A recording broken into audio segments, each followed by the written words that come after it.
referente a los vicios de los elementos del contrato. La primer interrogante que van a desarrollar, el primer tema es, deben explicar en sus propios términos, en sus propias palabras, en qué consisten los vicios en los elementos del contrato.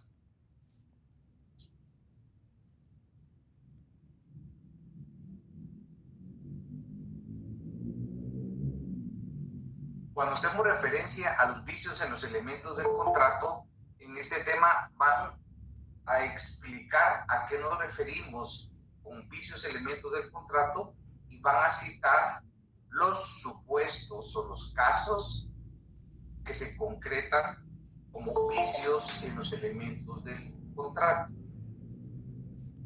Van a explicar de igual forma en qué consiste la divergencia entre la voluntad interna y la voluntad declarada. Repito, explicar en qué consiste la divergencia entre la voluntad interna y la voluntad declarada.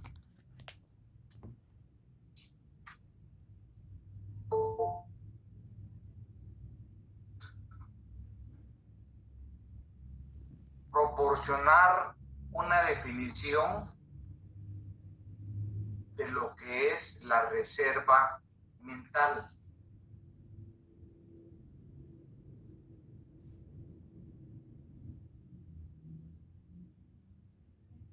Indicar en qué consiste el error optativo, también llamado error impropio, es un sinónimo. Repito, indicar en qué consiste el error optativo o el error impropio. Brindar dos ejemplos de error impropio. Explicar en qué consiste la violencia absoluta. Cuando hablamos de la violencia absoluta, no la estudiamos desde la perspectiva penal, como la comisión de un hecho delictivo. Le estamos estudiando la violencia absoluta desde el análisis de los vicios en los elementos del contrato. Escribir una definición de simulación.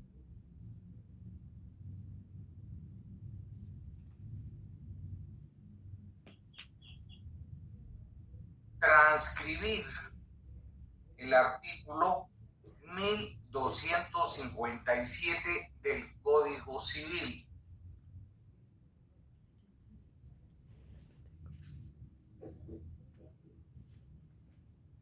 Explicar el contenido del artículo 1257 del Código Civil.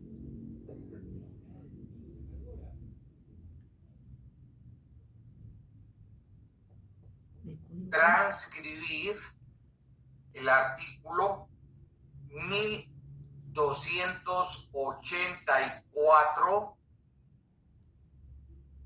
del Código Civil. Siguiente pregunta. Explicar el contenido, las premisas del artículo 1284 del Código Civil.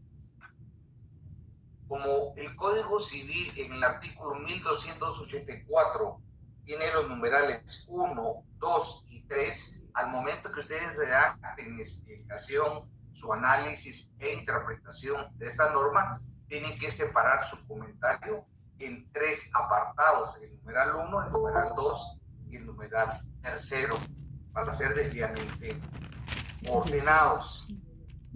Explicar el contenido de los artículos 1285 al 1289. Repito, explicar el contenido de los artículos 1285, 1286, 1287, 1288, 1289. Evidentemente, su comentario, su análisis, su interpretación debe ser de cada artículo individual. No es un comentario global en conjunto, es un comentario individual de cada uno de los preceptos. Proporcionar una definición de simulación absoluta del contrato. Escribir un concepto de simulación relativa del contrato.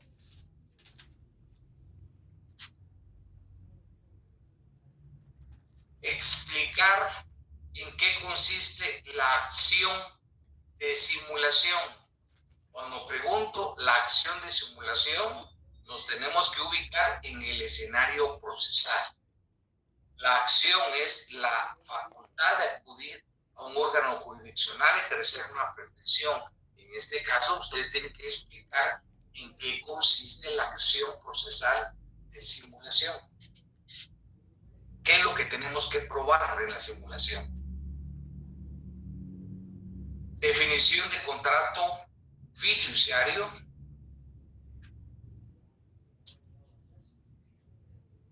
Y establecer una gráfica que contenga diferencias, no conceptos, diferencias entre un negocio o un contrato simulado y un contrato fiduciario. Repito, diferencias entre un contrato simulado y un contrato fiduciario. ¿Alguna pregunta? ¿Algún comentario?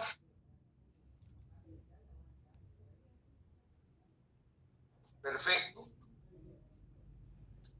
Le voy a hacer el comentario en relación al examen parcial. Estoy bastante satisfecho por el desempeño de la mayoría, pues han obtenido un buen resultado que varía, oscila.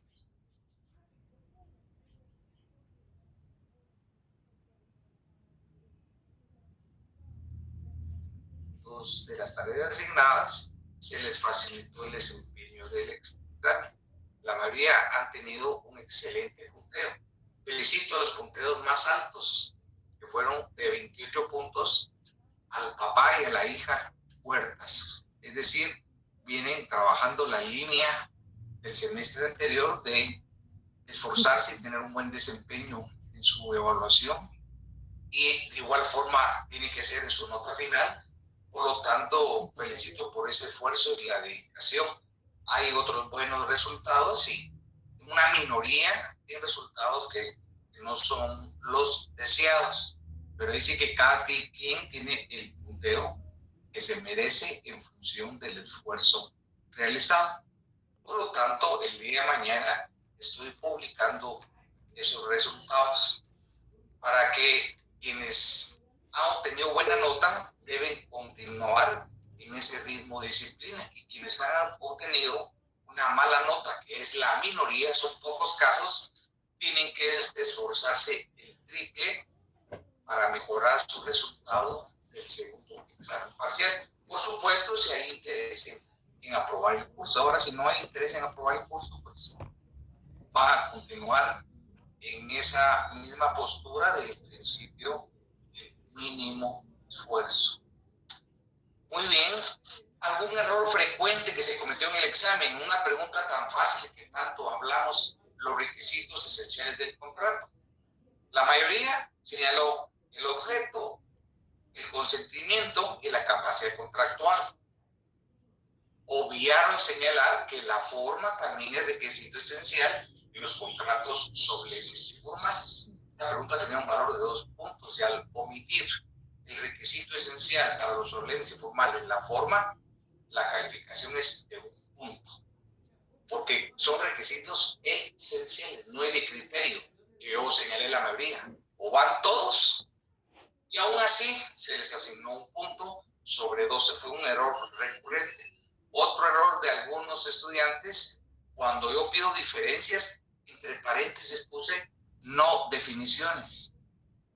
Y a pesar de que son diferencias, se concretaron algunos, fueron pocos, en definir qué es incapacidad contractual, qué es prohibición, qué es hecho jurídico, qué es acto jurídico.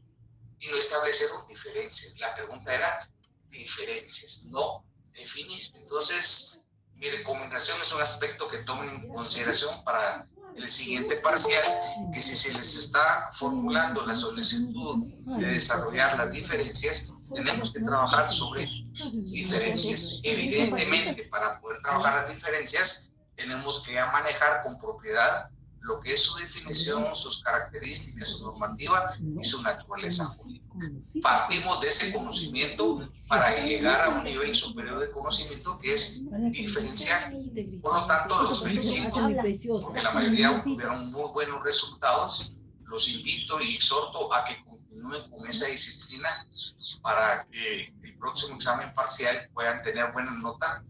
Incluso algunos a través de esa disciplina puedan aprobar el curso con zona y al examen final dedicarse a obtener un buen promedio de su resultado. Para un profesor es muy satisfactorio que la mayoría se hayan desempeñado de esa forma. Y confío en que no se haya recurrido a ciertos aspectos fraudulentos en su respuesta, porque estamos formando futuros profesionales que deben tener un aspecto ético como estudiantes y como futuros profesionales. Y realmente quien engaña no es el docente, es engañarse a sí mismo.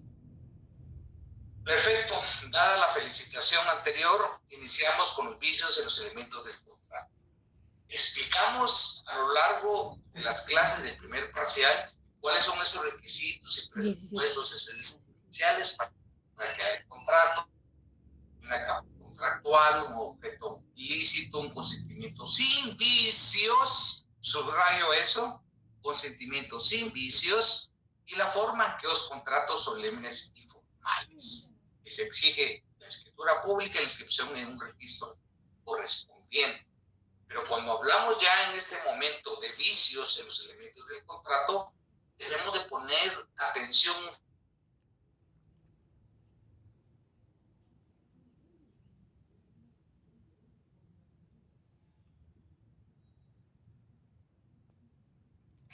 es algo que escuchamos cotidianamente. ¿Qué significa esa palabra aplicada al contrato? Una anomalía contractual, un vicio en los elementos del contrato. Y cuando hablamos de los elementos del contrato, es un vicio que se puede dar en la declaración de voluntad, algún vicio que se puede materializar en el objeto del contrato. Pero estos vicios acarrean, implican en la formación del contrato ciertos efectos jurídicos. Y la pregunta que nos hiciéramos es, ¿qué sucede cuando se generan y se materializan vicios en la formación del contrato? Pues dependiendo del tipo de vicios, se dan 2 figuras diferentes, que es una nulidad absoluta o de pleno derecho del contrato, o bien una nulidad relativa o llamada anulabilidad. Esos son los efectos que tampoco son automáticos. Debe existir una declaración judicial, a pesar que el Código Civil habla que la nulidad absoluta opera en pleno derecho, pero en la práctica se requiere necesariamente una declaración judicial para que se pueda hablar de una ineficacia del contrato. ¿Por qué ineficacia? Porque al darse un vicio en ese contrato no surten los efectos que le son naturales al contrato. Y si ese contrato presenta esa patología, esa anomalía que no permite cumplir con esos elementos del contrato, al producir esa enfermedad del contrato genera una ineficacia estructural, ya sea nulidad absoluta o nulidad relativa, depende del caso concreto que vamos a examinar o que vamos a estudiar. De tal manera que tenemos que ponerle mucha atención cuáles son esos vicios, esas patologías, esas anomalías que se pueden generar en el contrato y los efectos que vienen a provocar. Didácticamente, no legalmente, pero didácticamente, académicamente, podemos clasificar los vicios de dos clases, de dos categorías. Primero, los vicios que comportan la supresión de la libertad de actuar en la persona que realiza la declaración de voluntad. Repito, esa supresión, esa limitación, ¿a qué? A la libertad de actuar, quiere decir a esa libertad de emitir el consentimiento, que es un requisito esencial del contrato. Por lo tanto, vemos que en este primer vicio que estamos agrupando hay una restricción, hay una vulneración, hay una violación, hay una supresión. ¿De qué? De lo más importante en la formación del contrato, que es la declaración de voluntad, la manifestación de la intención de querer crear, modificar o extinguir una relación jurídica por medio de una obligación. En ese sentido, si hay una supresión de la libertad de actuar, que es la autonomía y la voluntad, nada menos que el pilar de lo cual se erige el contrato, tenemos un vicio estructural. Y si hay una limitación, restricción a esa libertad, ¿qué pasa? Genera una nulidad absoluta del contrato. El contrato no va a surtir los efectos deseados por las partes. ¿Por qué motivo? ¿Por qué razón? ¿Por qué circunstancia? Porque se da una supresión, una limitación, una violación a la autonomía de la voluntad, a la facultad de declarar, de emitir el consentimiento. ¿Y cómo se manifiesta esta explicación que cada hora en la supresión de la libertad de testar? Fácil indicar dos ejemplos de estos vicios: la violencia y la intimidación.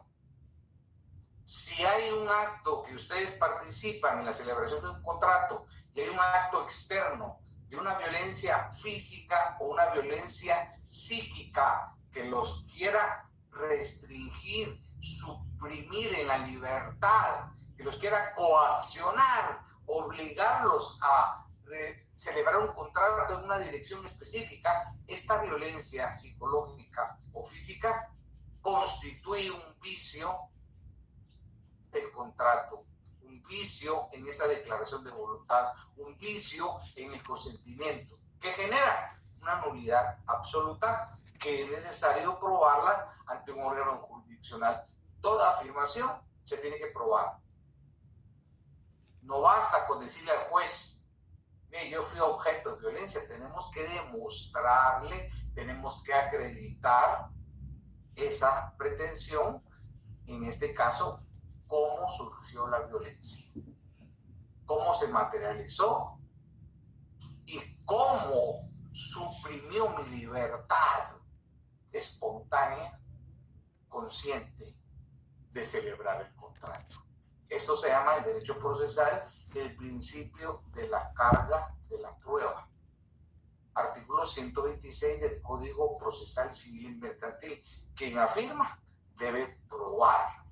Adicionalmente, en materia procesal civil hay un principio que se denomina el principio dispositivo. Todo debe ser a petición de parte.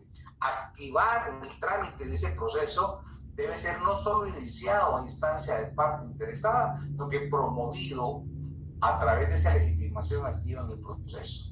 Es decir que si no hay cumplimiento del principio dispositivo de solicitar la actuación del tribunal y que se tramite el proceso de conformidad con la ley, no va a haber proceso y no va a haber evolución en su ilación procesal. Betsy de Altán Jocol, acabo de mencionar un término. Betsy, conectemos la cámara. Buenas tardes, doctor. ¿Escuchó ese último término que mencionó Betsy? Realmente ponen mucha atención y eso ya lo está demostrado. Pero entonces mencioné un término, estoy hablando de derecho procesal. Mencioné el término hilación procesal. ¿Qué significa eso de hilación procesal? ¿Considera que todo va en un mismo hilo, licenciado? Quiere decir una secuela procesal, va en una etapa procesal cumpliendo con un principio que se llama el debido proceso. La hilación procesal es un tejido conectivo de actos procesales que se tramitan de conformidad con los procedimientos establecidos en la ley. A eso nos referimos con la hilación procesal. Hay un orden, el proceso es orden, son fases preestablecidas. No es discrecional el cumplimiento de las etapas, es imperativo y el juez tiene que sujetarse a las formas y procedimientos. Si no lo hace, viola una garantía constitucional, que es el debido proceso. Una garantía no del proceso civil, una garantía constitucional de todos los procesos. Y no solo jurisdiccionales, también los procesos administrativos. Gracias, Betsy. Estábamos explicando las dos categorías de los vicios del contrato. Ya enumeramos el primero, que es la supresión de la voluntad, y esas figuras de ejemplo puede ser la violencia y la intimidación. El segundo supuesto, aquellos comportamientos o actitudes de las partes que generen, que comporten una inexactitud en las circunstancias que conducen a la formación de la declaración de voluntad. Ejemplo, ¿cuáles son esas conductas de inexactitud? El error, el dolo o la infracción a la buena fe negocial. Repito, ejemplos de esa conducta que puede constituir un vicio en los elementos del contrato, que son actos de inexactitud, pero eso no implica a que dejen de ser patologías o vicios, como el error, el dolo y la infracción a la buena fe negocial. ¿Qué es la buena fe negocial? Es la buena fe contractual. La buena fe que las partes deben tener sobre un contrato significa que las partes se tienen que conducir como lo haría el hombre común, el hombre correcto, el hombre que actúe con principios y valores. La buena fe es respetar la palabra empeñada. Esas rectas costumbres en la celebración. Hay un apretón de manos, dice, la palabra vale más que 1000 documentos. Eso implica un acto de buena fe contractual. Es como obraría el buen hombre. A eso se refiere que la buena fe contractual es uno de los principios que debe regir en materia contractual. Muy bien, ya hicimos la introducción y explicar en qué consisten los vicios en los elementos del contrato, su agrupación en dos grandes categorías. Ya nos tenemos que familiarizar con términos de violencia, intimidación, error, dolo, la infracción a la buena fe negocial. 5 conceptos que tenemos que tener en este momento en nuestro esquema mental, en nuestro esquema lógico jurídico. Hablábamos en una de las interrogantes, dice, la voluntad interna y declarada. Cuando explicamos en el primer día de sesión de clases, abordamos la evolución del concepto de negocio jurídico y esas dos teorías de la tesis de la declaración y la voluntad. Y por cierto, recuerdo que debo preguntar si en clase se encuentra Kembly García Cruz, para pedirle que se quede al finalizar la clase, que vamos a dialogar. Repito, Kembly García Cruz puede conectar su cámara si se encuentra presente. Afortunadamente queda grabado aquí la invitación que le estoy haciendo y constancia de prueba. Última vez, Kembly Celeste García Cruz, solicitándole que se quede en este enlace al finalizar la actividad de hoy, pero por lo visto se acredita que no está en clase. Y también se deja constancia que se le remitió un correo para notificarle el aspecto que vamos a dialogar. Regresemos. ¿Qué sucede en la formación del contrato cuando hay una divergencia entre la voluntad interna, lo que está en el fuero interno, y la voluntad declarada? Muchas veces nos preguntamos, ¿es posible que haya esa divergencia, esa contradicción entre lo que yo quiero y lo declarado? No debería ser lógico desde un esquema contractual, pero en la práctica sí se dan figuras que hay divergencia de lo declarado, de lo expresado, de lo manifestado, de lo exteriorizado a lo interno, a lo querido. Y esa divergencia se entiende como un vicio en esa declaración de voluntad. ¿Y qué sucede? Esto tiene una gran trascendencia práctica, no solo teórica, porque viene a concretarse una patología del contrato cuando hay una divergencia entre lo declarado y lo querido. Es decir, estoy escondiendo en mi interior o es incongruente con lo manifestado. ¿Y por qué sucede eso? ¿Cuál es la finalidad? ¿Qué se pretende con este vicio y esa divergencia? Aquí empezamos a ver cuáles son esas figuras de divergencia de lo declarado a lo querido. ¿Cuáles son? La reserva mental, el error obstativo, la violencia absoluta y la simulación. Por la importancia de esas figuras que son claro ejemplo de divergencia de lo declarado a lo querido, repito esas figuras: la reserva mental, el error obstativo o el error impropio, la violencia absoluta y la simulación.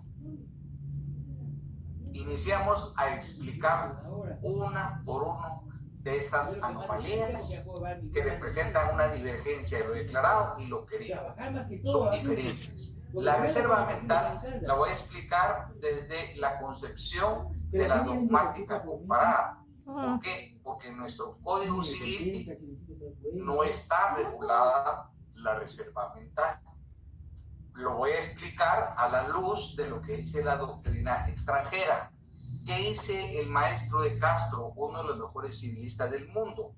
Él entiende por reserva mental lo siguiente: el hecho de que la declaración negocial sea realizada voluntariamente, pero con una voluntad que se oculta. Esta voluntad que se oculta es la voluntad reservada, la interna, contraria a lo declarado.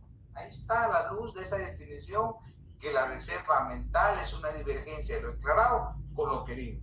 Es decir, cuando hablamos de reserva mental, el primer elemento que vamos a poder establecer es una discrepancia. ¿Discrepancia entre qué? Entre lo declarado y lo interno, lo consciente. Por lo tanto, esa discrepancia entre la voluntad interna y la declarada es provocada de una forma unilateral.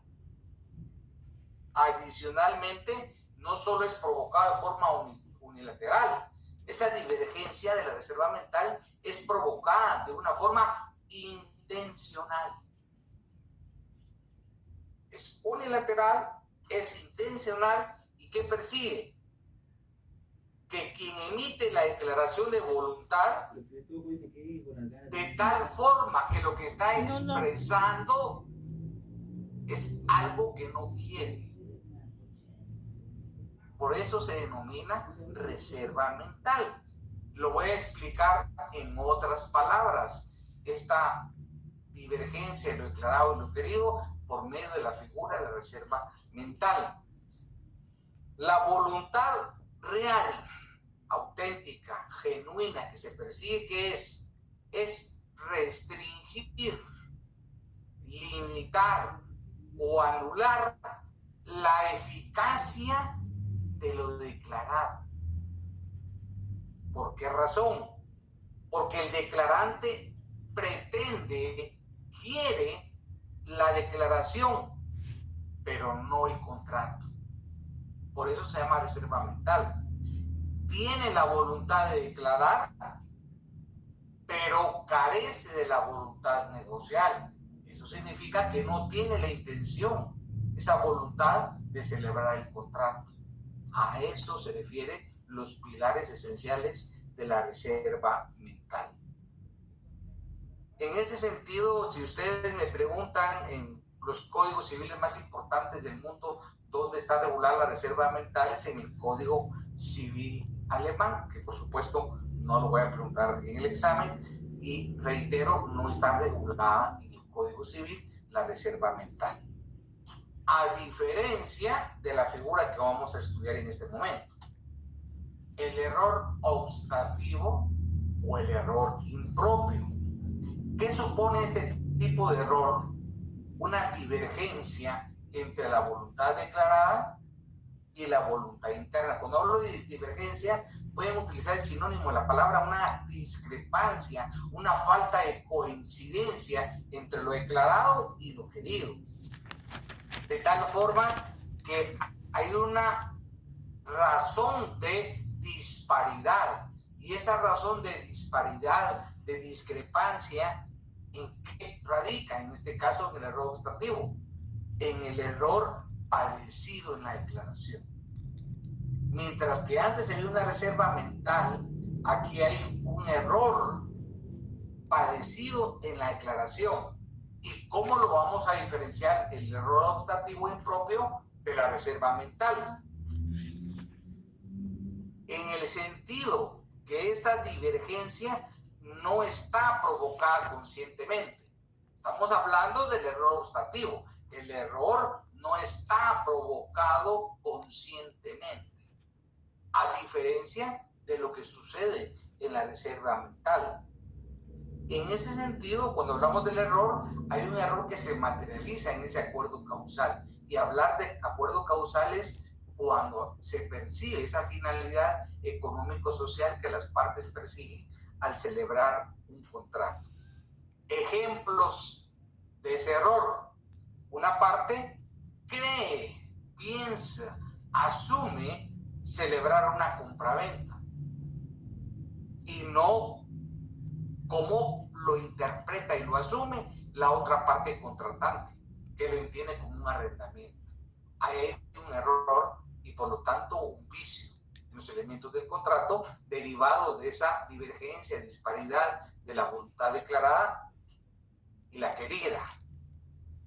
En ese sentido, cuando hay una reserva mental, se presenta esa dificultad de establecer si una parte quiere compraventa y arrendamiento, mientras que en el error, en el objeto, es entender, un error en un objeto es creer que es una realidad material específica, por ejemplo, una finca con características determinadas, y realmente es otro el objeto del contrato, otra su identificación en ese contenido contractual, en ese contenido del contrato que se llama objeto. Por lo tanto, el error obstativo o el error impropio no afecta el consentimiento, a diferencia del error vicio o error propio. Aquí ya estamos viendo, estamos penetrando en un terreno difícil de poder entender que hay diferencias de error. Expliqué primero genéricamente qué es la figura del error, pero aquí ya mencioné el error obstativo con la diferencia del error vicio o error propio. Son dos tipos de error. El error obstativo no afecta esa esfera de consentimiento, a diferencia que el error vicio o el error propio, que es el que nos interesa bajo el estudio de los vicios en el elemento del contrato, viene a provocar esa anomalía en esa declaración formada sobre la base de un error. Por lo tanto, hay una manera errónea, equivocada en la formación de ese contrato, porque se está expresando en el contrato algo diferente a lo realmente querido.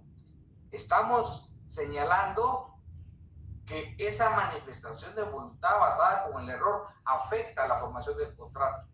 Por ejemplo, equivocamos en esa finca que es objeto de venta su dirección catastral. Aquí hay un error vicio en un objeto del contrato. Ese error no es cualquier tipo de error, debe ser un error relevante, debe ser un error esencial y un error de excusabilidad. 3 requisitos para que se pueda dar ese error vicio.